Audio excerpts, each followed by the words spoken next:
Hello friends, Radhe Radhe, जय श्री कृष्णा, जय माता दी। कैसे हैं आप सभी लोग? आई होप आप सब लोग बहुत अच्छे होंगे। वेलकम टू टैरो संसार। आज का हमारा टॉपिक है कि ईश्वर ने आपके लिए क्या सोचा है। भाई, आपको पैदा किया है तो ईश्वर ने कुछ सोचा तो होगा ना। अच्छा सोचा है, बुरा सोचा है, आज हम जानेंगे अपनी इस रीडिंग में। ठीक है, तो ये एक क्रिस्टल क्लियर रीडिंग होगी, यानी अच्छा होगा तो अच्छा बताया जाएगा, बुरा निकलेगा तो बुरा बताया जाएगा। तो आपको बहुत ही ब्रॉड माइंडेड होके सुनना है इस रीडिंग को कि ईश्वर ने आपके लिए क्या प्लानिंग की है, क्या सोच रखा है आपके भविष्य को लेकर। ठीक है, तो ये एक टाइमलेस रीडिंग है। आप जब कभी भी इसे देखोगे ये आपसे रेजोनेट करेगी। ये जेंडर बेस्ड रीडिंग नहीं है, आप लड़की हैं या लड़का, आपको पूरा अधिकार है ये जानने का कि प्रभु की प्लानिंग्स क्या है आपकी लाइफ को लेकर। ठीक है, यह स्क्रीन पे आपको दो किताबें दिखाई दे रही हैं। जो होली बुक आपको बहुत अच्छी लगे, आप उसे ईश्वर को याद करके चूज कर सकते हो। ठीक है, एक लंबी गहरी सांस लीजिए, ईश्वर को याद करिए और एक किताब को चूज कीजिए। आई होप आपने किताब को चूज कर लिया होगा। आइए देखते हैं, अगर आपने फर्स्ट बुक को चूज करा है तो ईश्वर का क्या प्लान है आपकी लाइफ को लेकर, उन्होंने क्या सोचा है। Pile number 1। अगर मैं आपकी सोच की बात करूं, यानी आपने भी जन्म लिया है तो आपने भी कुछ ना कुछ सोचा होगा अपनी लाइफ को लेकर कि मुझे ये करना है, ये करना है, ये मेरी थिंकिंग है। तो अगर आपकी सोच की बात की जाए तो आपकी जो सोच है ना, पाइल नंबर 1, वो बहुत नियंत्रित है, बहुत कंट्रोल्ड है। आपकी सोच सीमित है। आपकी सोच प्यार पे शुरू और प्यार पे ही खत्म हो जाती है। यानी आप अपने जीवन में अभी जिस सिचुएशन में स्टक हो ना, वो एक हार्ट ब्रेक वाली सिचुएशन है। यानी आप अपने जीवन में ऐसे लोगों से डील कर रहे हो जो मानसिक रूप से इमेच्योर हैं। आप जिसके भी साथ संबंध में हो ना, वो एक ऐसा व्यक्ति है जो आपके स्तर को नहीं समझ सकता, आपके दिमाग के लेवल को नहीं समझ सकता, क्योंकि वो आपके लेवल से काफी छोटा है। यानी उनका जो दिमागी स्तर है वो काफी कम है और आप एक हाईली मैच्योर इंसान हो। आपने जिससे भी दिल लगाया है ना अपने जीवन में अभी तक, वो आपकी बुद्धि से कम बैठे हैं। यानी आप एक तेज बुद्धि वाले इंसान हो, एक स्पष्ट बुद्धि वाले इंसान हो, एक मैच्योर व्यक्ति हो, और आपका पाला एक ऐसे व्यक्ति से पड़ा है जो बच्चा बुद्धि है, इमेच्योर है, रिश्तों को नहीं समझता, प्यार को नहीं समझता, प्यार की गहराई को नहीं समझता, आपके जज्बातों की कदर नहीं करता और एक रिलेशनशिप से दूसरे रिलेशनशिप में कूदता है। ये चीज आप एट प्रेजेंट फेस कर रहे हो। आपने तो सोचा बहुत कि मैं जिससे भी प्यार करूंगी उसको अपना 100% दूंगी, इतना प्यार करूंगी तो वो मुझे धोखा थोड़ी देगा, मेरे साथ रहेगा। तो आपने सोचा बहुत अपनी लाइफ को लेकर कि प्यार के बदले प्यार मिलेगा, इज्जत के बदले इज्जत मिलेगी, साथ के बदले साथ मिलेगा। लेकिन आपका सोचा कुछ भी पूरा नहीं हुआ है। कुछ भी ऐसा दिखाई नहीं दे रहा है जो आपका सोचा पूरा हुआ हो। ना तो पार्टनर ऐसा मिला जो आपकी इमोशनल नीड्स को पूरा कर सके। कैसा भी पार्टनर है लेकिन एक डिस्टेंस लेके चलता है आपके साथ। मन आपके मिले नहीं हुए। आप रहते जरूर साथ होंगे, रिलेशनशिप पुराना हो सकता है, लेकिन मन में एक बैर भावना है, मन में एक दूसरे को लेकर थोड़ी कड़वाहट है, ब्लॉकेजेस हैं। यहां से आप बात नहीं करते हो, वहां से वो बात नहीं करते हैं। यानी आप लोगों के बीच में नो कॉन्टेक्ट सिचुएशन है। ठीक है, आपने प्यार किया बिन सोचे समझे, कोई सोच के करता नहीं है, ऐसा ही आपने किया। लेकिन अब इस चीज का मलाल आपको होता है कि आपने ऐसा क्यों किया। क्या आपके जीवन में ये होना लिखा था? क्या आपके जीवन में ये दुख आने लिखे थे? क्या किसी थर्ड पार्टी का इन्वॉल्वमेंट लिखा था आपकी लाइफ में? क्या आपको ही ऐसा व्यक्ति मिलना था जिसके पास बुद्धि नहीं है, जो बुद्धि का इस्तेमाल नहीं करता, जो अपने आसपास के लोगों को समझ नहीं सकता, जो अपने कार्मिक्स को नहीं पहचान पा रहा, जो आपके सच्चे प्यार की वैल्यू नहीं कर रहा है? तो आपका सोचा कुछ भी अभी तक सिद्ध नहीं हुआ है। मतलब आपने प्यार सोचा तो उसके बदले में आपको तन्हाई मिली, आपने वफा करी तो बेवफाई मिली, आपने जहां पर अपना 100% दिया वहां पे आपको 10% भी रिसीव नहीं हुआ। तो अब आप जो है परेशान हो गए हो, निराश हो गए हो, स्टक हो गए हो और ओवर थिंकिंग करते हो अपनी लाइफ के बारे में ना, चिंतन मनन करते रहते हो। ऐसा क्यों हो गया, आखिर कब सब कुछ सही होगा, थर्ड पार्टी कब जाएगी, नो कॉन्टेक्ट सिचुएशन कब खत्म होगी, लाइफ में इतनी प्रॉब्लम्स है, मेरे इतने दुश्मन बन गए हैं, वो दुश्मन कब जाएंगी। तो ये आपकी थिंकिंग रहती है। ठीक है, लेकिन जो गॉड की थिंकिंग है आपको लेकर, या जो गॉड का प्लान है आपको लेकर, वो बिल्कुल अलग है। उनका प्लान बी है और आपका प्लान ए है। देखिए, हमारे प्लान से कभी कुछ होता ही नहीं है हमारे जीवन में। हम कितना भी सोच लें और कुछ भी सोच लें, वो कभी नहीं होगा। होगा वही जो ऊपर वाले ने हमारे लिए सोचा हुआ है, और होगा वही जो हम अपने कर्म लिखा के लाए हैं। ठीक है? यदि कोई जीवन में आ रहा है, कष्ट दे रहा है, तो कहीं ना कहीं उससे भी हमारा कोई ना कोई नाता रहा होगा। ठीक है? और यदि प्रभु ने किसी को भेजा है आपकी लाइफ में और वो कष्ट दे रहा है, तो कुछ ना कुछ सीख बाकी है जो आपको सीखनी है। और प्रभु भी यही चाहते हैं कि आप सीखो, समझो और आगे बढ़ो, जीवन में मूव ऑन करो। पुरानी चीजों में अटक के मत रह जाओ। गॉड के जो प्लान है ना आपको लेकर, वो बहुत तगड़े हैं, बहुत बड़े हैं। आपको कुछ ना कुछ ऐसी उपलब्धि उनको देनी है जो आपने सपने में भी नहीं सोची होगी। किसी ना किसी चीज में जीत आपको मिलेगी।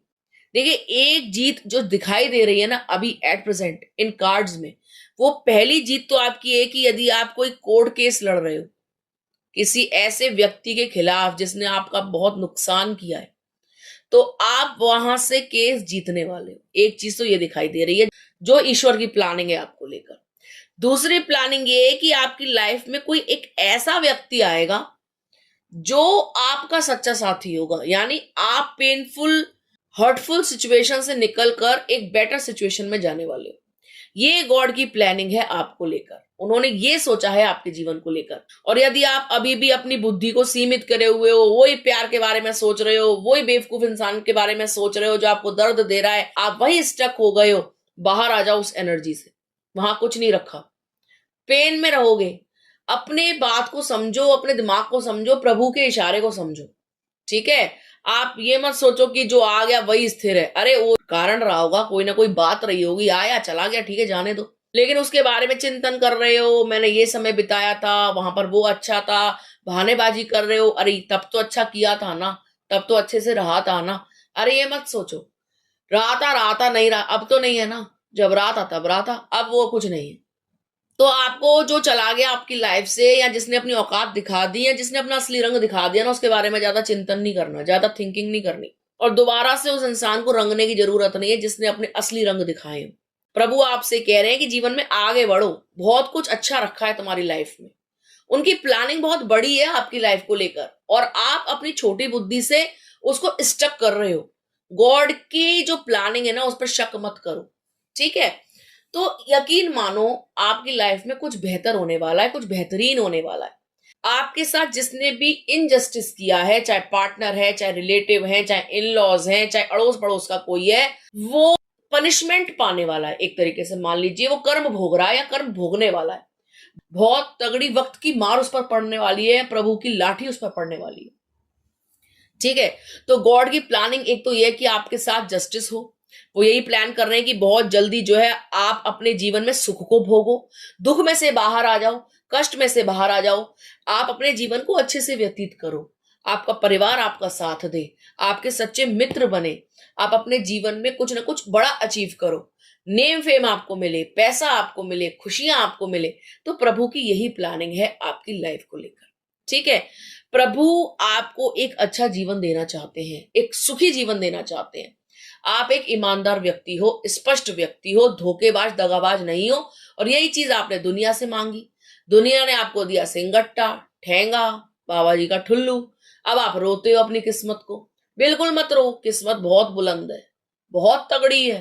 भगवान पर विश्वास रखो, उसकी प्लान पे विश्वास रखो, उनकी हर एक चीज पर विश्वास रखो कि जो कुछ हो रहा है प्रभु अच्छा हो रहा है, आगे भी अच्छा होगा। ठीक है? यदि आप पॉजिटिव थिंकिंग रखोगे, डेफिनेटली आपकी लाइफ में सब कुछ अच्छा होना शुरू हो जाएगा। आप अपनी लाइफ में ट्रू लव को अट्रैक्ट करोगे, एक ऐसा साथी जो बुढ़ापे में साथ देगा, एक ऐसा साथी जो कभी छोड़ेगा नहीं, हर चीज की डिमांड पूरी करेगा, हर तरीके से आपके साथ होगा, आपको भरपूर प्यार देने वाला। क्योंकि यहाँ पे जो कार्ड्स है ना, वो इतने स्ट्रांग है जो प्रेडिक्ट कर रहे हैं कि पार्टनर आपको सच्चा मिलने वाला है। या तो आपका पार्टनर ठोक बजा के भगवान सही कर देंगे, उसको ऐसा सबक सिखाएंगे कि वो नाक की सीध में चलेगा, आपके कहे में चलेगा और भगवान के इशारे से चलेगा। या फिर कोई ऐसा व्यक्ति आपके जीवन में आएगा जो आपको संपूर्ण करेगा, आपके जीवन के मायने आपको देगा, एक सच्चा साथी होगा, दुख सुख का साथी होगा, जिसको पाकर आप अपने आप को धन्य महसूस करोगे कि प्रभु वाह, ये कैसी लीला रची। बहुत बहुत धन्यवाद आपका, मेरे जीवन में इतना सुख लाने के लिए, मेरे जीवन में इतना प्रेम लाने के लिए, मेरे को सहारा देने के लिए, मेरा जीवन अच्छे से काटने के लिए। तो गॉड की प्लानिंग बहुत बड़ी है, बहुत विशाल है, बहुत पॉजिटिव है आपको लेकर। आप अपनी संकीर्ण बुद्धि से या उस बुद्धि से जो आपको कष्ट दे रही है उससे बाहर आइए, ठीक है। यकीन मानिए जो कुछ होगा ना भविष्य में आपके साथ वो बहुत अच्छा होगा, बहुत पॉजिटिव होगा। प्रभु के आप चहेते भक्त हो, आप प्रभु की नजर में एक ऐसे व्यक्ति हो जिसको सब कुछ मिलना चाहिए, जो सब कुछ डिजर्व करता है, क्योंकि आप ना सच्चे हो। आप धोखा नहीं दे सकते किसी को। आप दुख सह लोगे लेकिन दुख दोगे नहीं, कष्ट में रह लोगे लेकिन कष्ट दोगे नहीं, उफ नहीं करते हो आपकी। आप ना किसी ने कष्ट भी दिया है ना तो आपने उसको बदले में 4 जली कटी नहीं सुनाई, खून का घूंट पी के रह गए। जहां पर आपको आपके हक के लिए लड़ना था ना, आपने अपना हक भी छोड़ा है। तो भगवान कह रहे हैं तो चिंता क्यों करती है, या तो चिंता क्यों करता है, मैं तुझे तेरा हक दिलाऊंगा। मैं बैठा हूं ना सबका बाप, तुझे डरने की क्या जरूरत है। कोई माइका लाल ऐसा नहीं है जो दुख देखे निकल जाए। मैं देख रहा हूं, तुझे भी देख रहा हूं, उसे भी देख रहा हूं, पूरी दुनिया को देख रहा हूं, पूरे ब्रह्मांड को देख रहा हूं। भाई ब्रह्मांड का रचयिता जब आपके साथ है, उनकी दृष्टि जब आप पर है, तो आपको फिक्र किस चीज की है। जो आ रहा है आने दो, जो जा रहा है जाने दो, ना रोकने का प्रयत्न करो, ना कुछ करो ऐसा कि भैया रुक जाए, मिन्नतें करो, ऐसा कुछ करने की जरूरत ही नहीं है। अपनी मस्त लाइफ जीनी है, अच्छे से जीनी है, कुछ गलत कर्म नहीं करने। जो आप करते आए हो, अच्छे कर्म करते आए हो, अच्छे करते रहो, उसका फल आपको इसी जन्म में देखने को मिल जाएगा। भगवान ने आपको अगले जन्म के लिए नहीं रख रखा कि भाई अगला जन्म लेगा तब कुछ अच्छा तेरे लाइफ में होगा, तब कोई प्यार करने वाला आएगा। नहीं जी, इसी जन्म में होगा जो कुछ होगा, और आपकी आंखों के सामने हो जाएगा बहुत जल्द, ठीक है। तो गॉड की प्लानिंग पे आप जो है अविश्वास मत जगाइए, उन पर फुली ट्रस्ट कीजिए। ट्रस्ट द प्रोसेस, जो कुछ हो रहा है जस्ट ट्रस्ट द प्रोसेस, ठीक है।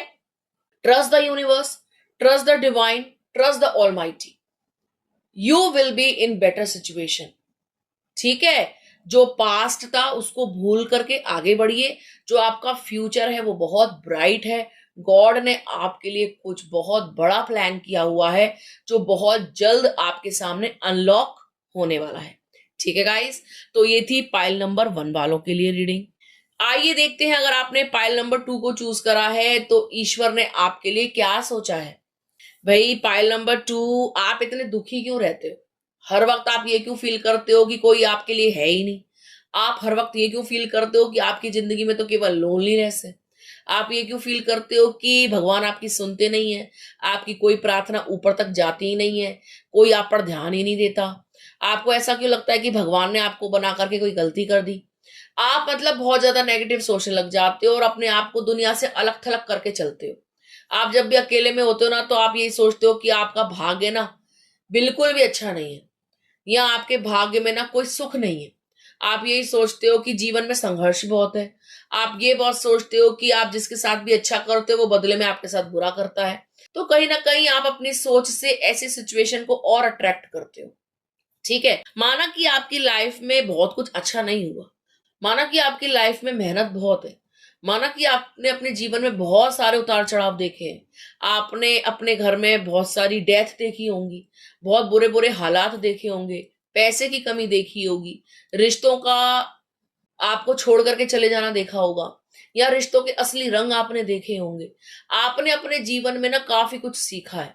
आप एक मैच्योर इंसान हो, यानी आपकी एज जितनी है ना उसके अकॉर्डिंग आप में मैच्योरिटी बहुत ज्यादा है, क्योंकि ये मैच्योरिटी आपको ना रिस्पॉन्सिबिलिटी से आई है, लोगों को देख परख के आई है, अपने जीवन के संघर्ष से आई है। और आप एक ऐसे व्यक्ति हो जो मोह माया में नहीं पड़ता, आपको फर्क नहीं पड़ता कितना पैसा है नहीं है। आपके लिए जो चीज सबसे इंपॉर्टेंट है वो है मानसिक शांति, जो आपकी काफी समय से भंग रही है, आपको मिली ही नहीं है। मेंटल स्ट्रेस आपको बहुत रहा है, इसीलिए आपने जो है भगवान की शरण पकड़ी है, भगवान का दरवाजा खटखटाया है कि प्रभु हम तेरी शरण में, हमको बख्श दो, हमको अपनी शरण में स्थान दे दो, हमें दुनियादारी में मत रखो। आप ना बाबा बन गए हो, एक तरीके से साधु बन गए हो या साध्वी बन गए हो, जीवन से आप ना एकदम से उखड़ गए हो। आपको मन नहीं करता ज्यादा मोह माया में पड़ने का कि महंगे कपड़े ले लूं, महंगी कार ले लूं, बड़ा घर बना लूं। आपको लगता है यार जिंदगी कट जाए बस जैसे तैसे, आपकी ये सोच हो गई है। आप बस यही सोचते हो कि यार जीवन बस अच्छे से कट जाए, शांति से कट जाए, इसमें चें ना रहे, भगवान रोटी भले ही कम देना पर सुकून देना, ये आपकी थिंकिंग हो गई है। लेकिन गॉड की जो प्लानिंग है ना, वो बहुत बड़ी है, बहुत महान है आपको लेकर। गॉड की प्लानिंग के अकॉर्डिंग अगर आप चलने लगे ना, तो समझ लीजिए आपके वारे न्यारे होने तय हैं। गॉड ने आपके लिए ये एकाकी जीवन नहीं सोचा, ये साध्वी वाला जीवन नहीं सोचा। आप सही कर रहे हो, आप गलत राह पर नहीं हो, लेकिन आप जा रहे हो साधु बनने, और इधर आपका जीवन आगे जाके ना एक यू टर्न लेने वाला है। बिल्कुल अपोजिट लाइफ आपकी शुरू होने वाली है। अभी जो जीवन जी रहे हो ना, उसके बिल्कुल विपरीत लाइफ शुरू होने वाली है। अब आप सोचो आप कैसी जिंदगी जी रहे हो। मान लो आप ऐसी जिंदगी जी रहे हो कि भाई कम कम खा रहे हो, व्रत रख रहे हो, पूजा पाठ कर रहे हो, और इसकी अपोजिट कैसी हो गई, मस्त लाइफ चल रही है, पार्टियां हो रही हैं, पैसा आ रहा है, साधु वाले कपड़े, सिंपल कपड़े उतार दिए, लाइट लाइट कलर के कपड़े उतार दिए, अब तो भाई चटकीले कपड़े पहनने शुरू कर दिए। अब आप सोचोगे मुझे ऐसी जिंदगी जीनी ही नहीं है, मेरे को तो ऐसा कुछ करना ही नहीं है, मेरे को नहीं चाहिए चटक मटक, मैं तो इस फीके फीके रंग में ही खुश हूं। आपके सोचने से कुछ होगा ही नहीं, होगा तो वही जो प्रभु ने सोचा है। प्रभु ने आपके जीवन में ढेर सारा सुख सोचा है। प्रभु ने ये सोचा है कि आप अपने इस उबाऊ जिंदगी से बाहर आ जाओ। आपके लिए लाइफ नहीं बनी, आप जा तो रहे थे उस रास्ते पर वो रास्ता गलत है। गलत इन द सेंस ये नहीं कि वो रास्ता ही गलत है, नहीं नहीं, रास्ता तो बहुत अच्छा है, लेकिन आपके लिए नहीं बना। आप अपने आप को इतना ज्यादा डिमोटिवेट मत करो। आप ये मत सोचो कि लाइफ ने आपको बहुत थका दिया, अब आपको कुछ नहीं चाहिए। अरे क्यों नहीं चाहिए, आपको बहुत कुछ चाहिए, और डिवाइन यूनिवर्स आपको बहुत कुछ देने वाले हैं। छप्पर फाड़ पैसा, छप्पर फाड़ खुशियां आपको मिलने वाली है। आप अपनी लाइफ में कुछ काम स्टार्ट करो, यदि अभी तक नहीं कर रहे हो और इस बॉर्डम जिंदगी को जी रहे हो अपने तरीके से, नेगेटिव तरीके से, यानी ये सोचकर कि रूखी सूखी खा के ही काम चला लूंगा। नहीं, बाहर आ जाओ इस फीलिंग से, बाहर आ जाओ इस थॉट से, बाहर आइए, काम स्टार्ट कीजिए, क्योंकि आपकी लाइफ में अबंडेंस, प्रोस्पेरिटी, लक्ष्मी जी भरी हुई है। आपका पैसे वाला होना लिखा है। आप अपनी लाइफ में एक ऐसा समय देखोगे जब आपके पास किसी चीज की कोई कमी नहीं होगी, ना रिश्तों की, ना पैसों की, ना सुख सुविधाओं की। सुख सुविधाएं आपके जीवन में आने वाली हैं। यदि आप एकाकी जीवन जी रहे हो और जैसे तैसे काम चला रहे हो, तो अब आपका जीवन पूरी तरीके से बदलने वाला है। ठीक है, प्रॉस्पेरिटी आपको मिलने वाली है। आने वाले समय में आप ऐसा जीवन जियोगे जिसकी कल्पना भी आपने नहीं करी होगी। ठीक है, यानी आप आने वाले समय में एक रंगीन जीवन जीने वाले हो। कहाँ उबाऊ जीवन और कहाँ एक रेनबो वाला जीवन। ठीक है, बहुत सारा पैसा आप देखोगे, आप बहुत बड़ी प्रॉपर्टी के मालिक बनने वाले हो। बहुत जल्द आप कुछ ऐसा खरीदने वाले हो जो आपकी बड़ी संपत्तियों में गिना जाएगा, या जो असेट्स होंगे आपके। ठीक है, यानी आप जो है बहुत बड़ी संपत्ति के मालिक बनेंगे। आप कोई फर्म ऐसी स्टार्ट करोगे, या तो आप वहां के सीईओ बन सकते हो, कोई बिजनेस टाइकून आप बन सकते हो। आप मिलियनेयर बनने वाले हो इस जन्म में। गॉड की प्लानिंग आपको साधु महात्मा बना करके रूखी सूखी रोटी खिलाने की नहीं है। गॉड की प्लानिंग है आपको कीचड़ से निकाल करके कमल बनाने की। यानी ये नहीं मैं कह रही कि साधु जो होते हैं वो कीचड़ में रहते हैं, नहीं, वो अपना जीवन खुद चुनते हैं, और उनका जो व्यक्तित्व होता है वो बहुत महान होता है, और उनका जीवन बहुत कठिन होता है। लेकिन प्रभु ने आपके लिए इतनी कठिन राह नहीं चुनी, आपने खुद के लिए चुनी थी, उन्होंने आपके लिए ये राह नहीं चुनी। भाई सबकी अपनी डेस्टिनी होती है, सबका अपना भाग्य होता है। आपके भाग्य में साधु बनना नहीं है, इन शॉर्ट बात है ये। अगर आपने सोच रखा था कि चुपचाप जिंदगी काट लेंगे जैसे तैसे, तो आपके भाग्य में इतनी सरल जिंदगी नहीं है कि आपने सोचा और काट ली। आपकी जिंदगी में बहुत अच्छा होना लिखा है, बहुत कुछ बड़ा होना लिखा है। ठीक है, गॉड की प्लानिंग आपकी लाइफ को लेकर ना बहुत ब्रिलियंट है। आप जिस चीज के बारे में सोचोगे ना, आप समझ लो वो चीज अपनी लाइफ में अट्रैक्ट कर लोगे। आप कोई काम स्टार्ट करोगे, मान लो आपने कोई फैक्ट्री डाली है, मान लो आपने कोई बिजनेस स्टार्ट किया है, वो चलने वाला है, यानी आप समाज में एक नाम हासिल करने वाले हो। कोई ब्रांड होगा आपका जो चलेगा मार्केट में। आप ब्रांड एम्बेसडर बन सकते हो, सीईओ बन सकते हो, मैनेजर बन सकते हो, किसी छोटी फर्म के मालिक आप बनोगे। यानी काम, मान लीजिए आपने कोई फैक्ट्री खोली, तो चाहे छोटी मोटी खोलिए या बड़ी, वो हो जाएगी दिन पर दिन। तो जो भी आप काम स्टार्ट करोगे ना, वहां के आप स्वामी होगे, नौकर नहीं होगे कि किसी के अंडर में आपको काम करना पड़ रहा है। चाहे आप औरत हैं, चाहे आप आदमी हैं, इससे फर्क नहीं पड़ता। चाहे आप घर में सूट का बिजनेस कर रही हो, पढ़ाई लिखाई से संबंधित कोई काम कर रही हो, स्कूल खोलने के बारे में सोच रही हो, प्रिंसिपल बनने के बारे में सोच रही हो, कुछ भी काम आपने सोचा है, पैसा आपके पास आएगा, जिंदगी बदल जाएगी, घर खरीद लोगी, महंगे कपड़े पहनना शुरू कर दोगी, पार्टियां शुरू कर दोगी, हर वो चीज हो जाएगी जो अभी तक नहीं करी है। समझ रहे हो? यदि आप पुरुष हैं तो मालिक बन जाएंगे, बॉस वाली चेयर होगी आपकी, आप बॉस होंगे, आपके अंडर में लोग काम करेंगे। ठीक है? आप किसी के अंडर में नौकर नहीं बनोगे, आप तनख्वाह दोगे, तनख्वाह लोगे नहीं। ठीक है? तो गॉड की प्लानिंग बहुत ही विशाल है, बड़ी है। आपको उनकी प्लानिंग पर शक नहीं करना चाहिए, आपको कर्मठ होना चाहिए। यदि आप अभी तक कोई प्लान नहीं बना रहे हो ना बिजनेस का, तो बनाना शुरू कर दो, वो चलेगा बहुत, आपको नेम फेम मिलेगा, आपका समाज में नाम होना तय है, ये गॉड ने आपके लिए प्लान किया हुआ है। ठीक है गाइस, तो आई होप आपको समझ में आ गया होगा कि आप कैसी जिंदगी जी रहे हो और गॉड की प्लानिंग क्या है आपके फ्यूचर को लेकर। तो यदि आप चाहते हैं कि गॉड की प्लानिंग सच हो तो आप जो है कमेंट कर सकते हैं, लाइक कर सकते हैं, वीडियो को शेयर कर सकते हैं। यदि अभी तक आपने चैनल को सब्सक्राइब नहीं किया है तो प्लीज सब्सक्राइब टैरो संसार। मिलते हैं आपसे अगले वीडियो में, तब तक के लिए राधे राधे।